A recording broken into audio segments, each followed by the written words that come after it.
bland manner, most people, it seems, are looking for a place. They want to know where they come from, an origin. They want that plot of land which will give them a plot, a story of their lives. They want to feel connected, where formerly they felt cut off.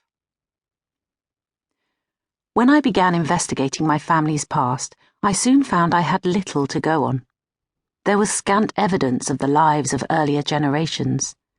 I had a handful of official certificates pertaining to our immediate family, though my parents' birth certificates, like my own, were cheap replacements showing only place and date of birth, but almost no ego documents, as historians now call them, letters, diaries, memoirs, which might give the flavour and attachments of a life. Nothing had survived. School reports, farm or shop accounts, passports, certificates from work or Sunday school, union or political party membership cards, character references, mortgage documents or deeds to land or graves, not even shopping lists or cheque stubs. Had such evidence ever existed? I did not know. The ancestors were silent, unattached, and also invisible. While I was growing up, I never saw wedding photographs of my grandparents on either side. No pictures of chubby Edwardian babies on leopard skin rugs. No school or college photographs, studio portraits of budding beauties or earnest young men in uniform. There were no visits to family graves where a 19th century epitaph or two might have sketched in an outline. No portraits hung on walls. Our own photo album stretched only as far back as army photographs of the 1940s, my father in shorts in Egypt. There were none of him as a child with his parents or siblings. My mother appeared briefly in button boots, but she too had no prehistory. We were city creatures for at least a couple of generations, that much I knew. We rented Victorian terraced housing, like the vast majority of Britons. There was no family pile or seat to return to, an attic in a farm or manor house to investigate, where the relics of our past were stored. I was not going to be able to track my family through a treasury of biographical objects which might stand in for their lives. Nor were there heirlooms, if an heirloom, unlike a bequest, comes to you from those unknown in your lifetime, a sign of continuity and care, and, usually, of respectability. No family Bible with its litany of marriages and baptisms on the flyleaf. No oil paintings, objets d'art, silverware or porcelain, cultured pearls or diamond rings passed down through the generations.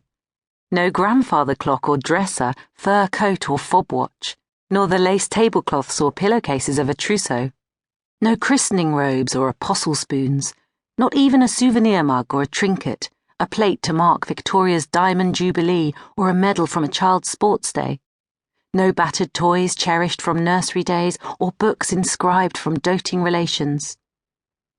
My parents began married life with a couple of relics from wartime, a scratchy grey-brown army blanket that did the rounds of our beds, and my father's khaki sausage-shaped kit bag, which served to take the washing to the new laundrette in the 50s, my brother and sister each clutching a leather loop, swinging me as I sat astride.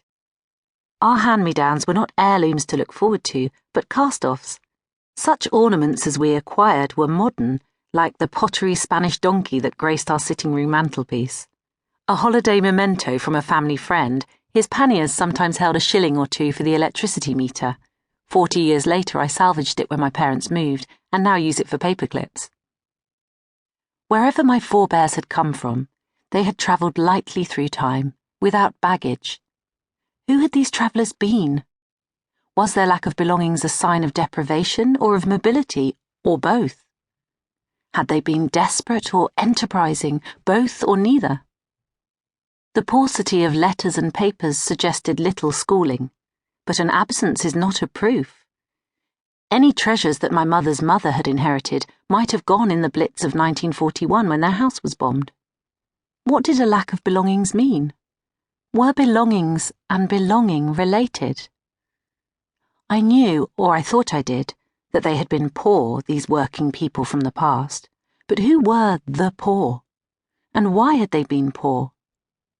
Every historian, like every biographer, wonders how much is chance, how much is choice, how much people's lives are shaped and limited by forces far bigger than themselves.